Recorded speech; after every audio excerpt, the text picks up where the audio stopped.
Hey, what's up, Mavs fans? Kevin Gray, Mavericks Pre and Post Game host on 97.1 The Freak on the Dallas Mavericks Radio Network. Appreciate you joining me here on Inside the Mavs here on Kevin Gray Sports. You can find me on Twitter at Kevin Gray Sports, and be sure to download and subscribe to the Inside the Mavs podcast wherever you get your podcasts for free on iHeartRadio, Apple Podcasts, and Spotify. Make sure you give the podcast a 5-star rating and write a review for it while you're there. You can also subscribe to my channel here at Kevin Gray Sports for all of your Mavs content, and follow Inside the Mavs on Twitter at Inside the Mavs. The Mavericks getting a 139-103 win over the Portland Trail Blazers, destroying Portland for the second time in 3 days after getting a 29-point beatdown of the Blazers on Wednesday. They back it up with a 36-point obliteration, if you will, of the Blazers on Friday, which means they outscored the Blazers in their 2 games against them by a plus 65. That is how much the Mavericks were focused on beating the Trailblazers as they end their season series against them, having swept them 4-0. And more importantly, they are able to sweep the 2 games at the American Airlines Center, as the Mavericks were extremely shorthanded without Luka Doncic, without Dereck Lively, without Grant Williams, without Dante Exum, without Markieff Morris, without any guy that you could think of. They didn't have him in this game against Portland. But no Luka, no problem for the Mavericks, thanks to Kyrie Irving, who set the tone in the first quarter, scoring 12 of the first 19 points for the Mavericks, and they were able to blow the game open in the third quarter, outscoring the Blazers by 24-40-16.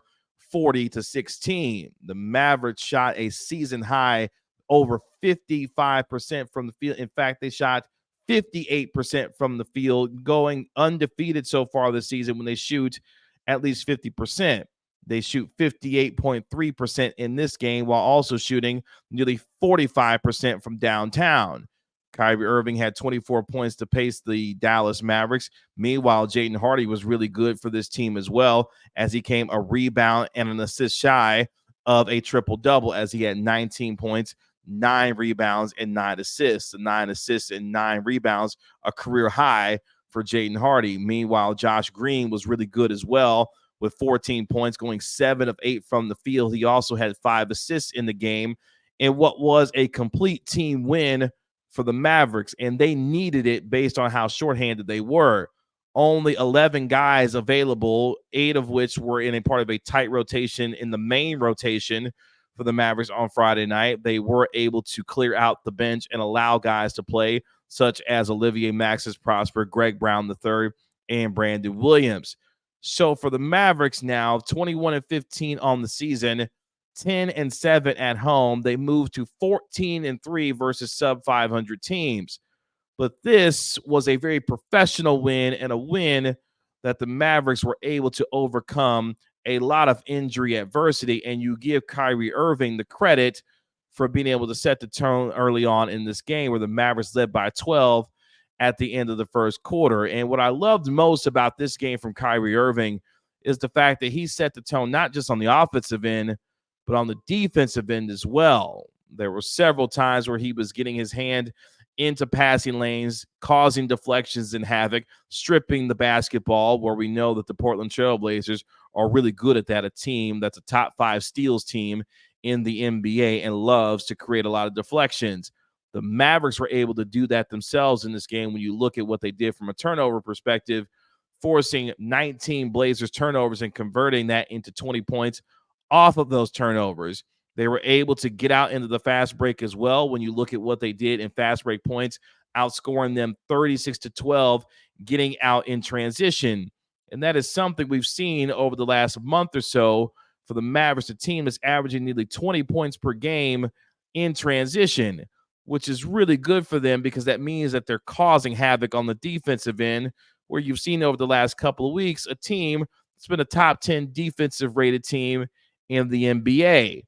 So when you're not able to get things going easily on the offensive end without Luka Doncic in the lineup, you got to find a way to manufacture points, and you do so by turning defense into offense. And in a game where the Mavericks could have easily laid down because of all the injuries that they were dealing with, they did not. And that to me is a sign of a mature team, because most teams in this situation, without their best player and superstar and several other key guys that were out, you could find a way to lose a game like this. And Kyrie Irving simply would not let that happen. And that is a testament to his leadership for this team, who at one point in the first quarter went on a personal 9-0 run for himself, while also helping the Mavericks have another separate 9-0 run to be able to have a 12-point lead at the end of one. And then when you get into the second half, they were really able to turn things up, and Kyrie Irving again leading the charge. So all that to say is the Mavericks are now back in sixth in the Western Conference by virtue of holding the tiebreaker over the New Orleans Pelicans, as they will see the Pelicans in the final two games of their 7-game homestand. They begin their season-long 7-game homestand at 2-0. And things are going to get much more difficult when they take on the Minnesota Timberwolves on Sunday, before welcoming in Ja Morant on Tuesday, before they take on the Knicks. And then, of course, they welcome in the Pelicans for the final two games of their homestand. So for the Mavericks, hopefully they will be getting healthy here very soon, because they will need to be in order to deal with a very good and a deep Minnesota Timberwolves team, who is the best team record-wise in the Western Conference and present one of the best defenses in the NBA.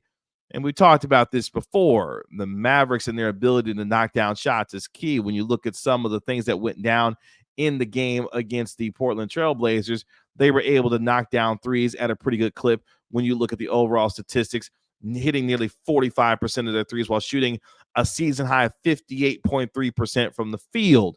And in this game, where you had 35 assists on the 56 field goals that were made for the Mavericks, they were sharing the basketball. The basketball was moving, keeping the Portland Trail Blazers off balance to not allow them to find passing lanes to disrupt, which they like to do as a team.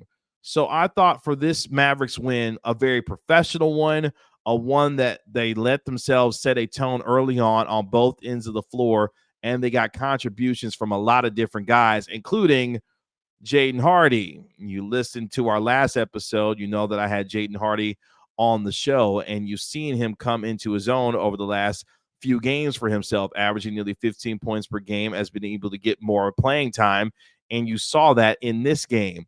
He's getting a little bit better as a playmaker. We know that he loves to knock down outside shots, especially when he has open looks, and he took advantage of the opportunities in this game once again. The same thing for a guy like Josh Green, who was in the starting lineup as well. You look at the starting lineup the Mavericks had to put out there, it included Jaden Hardy and it included Josh Green. So both of them in a starting role were able to be significant contributors in this win, but also, especially in the case of Josh Green, continue to build the kind of confidence that we thought we had seen coming into the season, that will allow him, as he was staying healthy, which that did not happen because of the right elbow strain. But once he got back into the lineup, what could he do with the starters' minutes if he were able to have the opportunities to do it? And in this game, you look at what he did, going 7 of 8 from the field in 25 minutes of play. Not only the 14 points, he was a plus 28, had 5 assists as well, had a steal in the game. Also, for me, I've always said, if you've listened to me on this show, if you've heard me talk about this team throughout the course of the year, that I feel like the best course of action would be to have Josh Green as your starter. Now, obviously, with the injury that he had been dealing with, and the couple that with the play of Derrick Jones Jr. and Dante Exum supplanting him in the starting lineup, it was going to be hard for him to get back into that starter's role. But right now, with Dante Exum dealing with his right heel contusion with no timetable for his return, Josh Green is going to continue to get opportunities in this lineup, and he should, because if the game that he has continues to grow, especially as a guy that we know can finish in transition, can be able to have a little bit of an impact on the defensive end, but also knock down shots, the ceiling continues to get raised for this team, which helps the depth for the Mavericks based off of what they're needing right now. But the biggest thing for the Mavericks is they got to find a way to stay healthy. At one point, Tim Hardaway Jr. knocked down a three-pointer at the top of the key, and he was holding his right leg. It seems like he was okay as he was able to finish the rest of the game, and a game that he had 19 points, going 8 of 14 from the field. Even Dwight Powell had some nicks and bruises, as he customarily does throughout the course of a game. So all in all, you were able to come out relatively healthy, and most importantly, you were able to say goodbye finally to the Portland Trailblazers for this season. Some of their reckless play causing some of the injuries that you've seen, whether it be the Dereck Lively, the second sprained ankle on the left side again, or Grant Williams.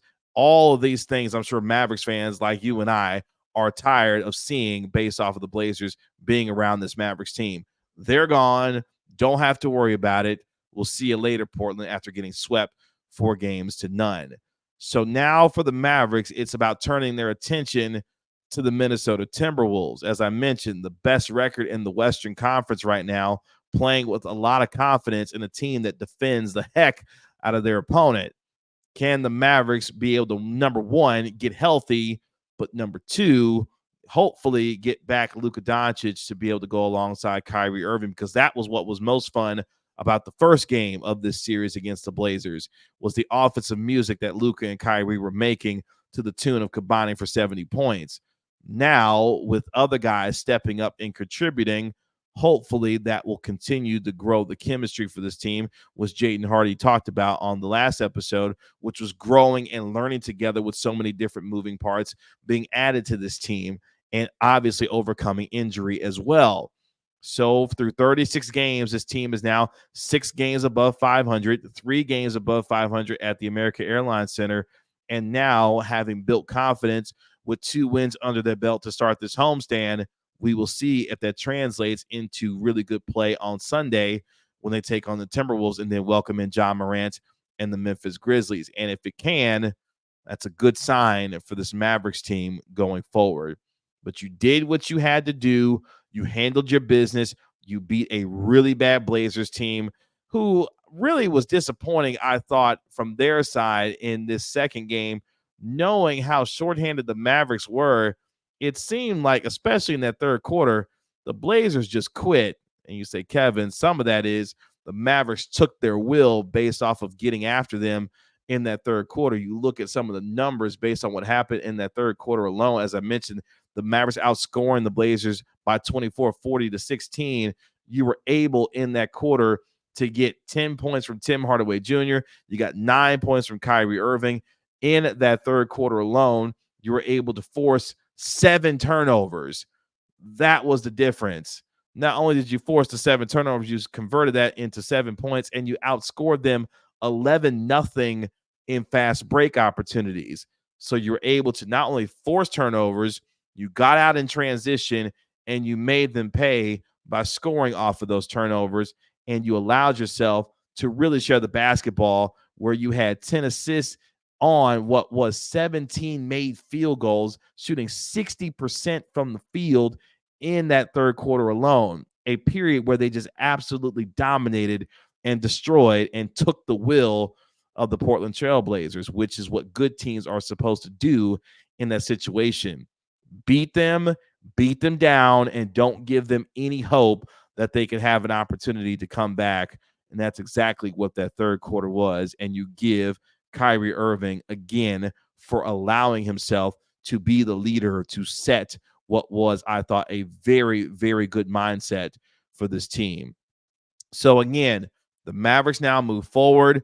This homestand gets a little more difficult with the Minnesota Timberwolves, the Memphis Grizzlies, the Knicks, and the Pelicans for the final 2 games of this homestand. How they respond, how they get healthy. They don't practice on Saturday, so that'll give guys a chance to rest and hopefully heal up.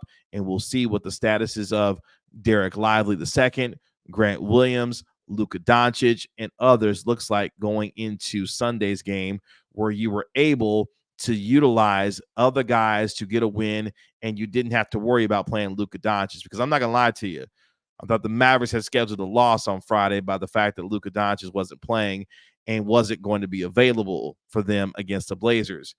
They handled their business the way that they needed to. Let's hope now that Luka Doncic will be available on Sunday, where they will need to get a win against the Minnesota Timberwolves. It's a team that's already lost a couple of times to them so far this year. They've got to have a win against Minnesota on Sunday, especially when you start thinking about the course of the Western Conference tiebreakers and what those things start to look like. Mavs got to have a win on Sunday against Rudy Gobert, Anthony Edwards, Karl-Anthony Towns, and a very, very talented Minnesota Timberwolves team. But again, Mavericks blow out the Portland Trail Blazers on Friday night, 139-103. Just another terrific win for them as they continue to build the confidence that they need to, and they make the Portland Trail Blazers now over on the road in the West so far this year. I don't know what Portland's about to do because this thing is getting ugly out there in the Pacific Northwest for Chauncey Billups and his team, who again look like they quit in the second half, where the Mavericks outscored the Blazers 77-50, a 27-point difference in what was a 36-point win.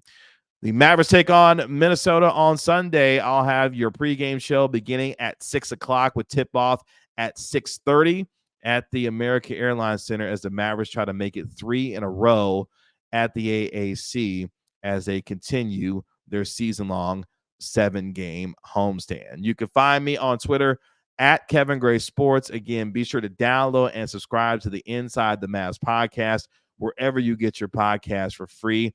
Give it a 5-star rating and write a review for it while you're there.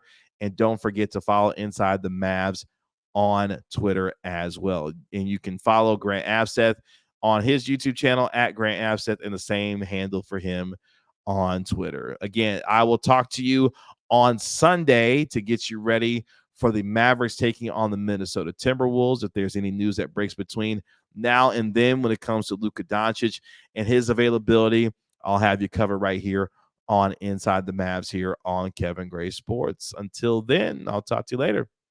Peace.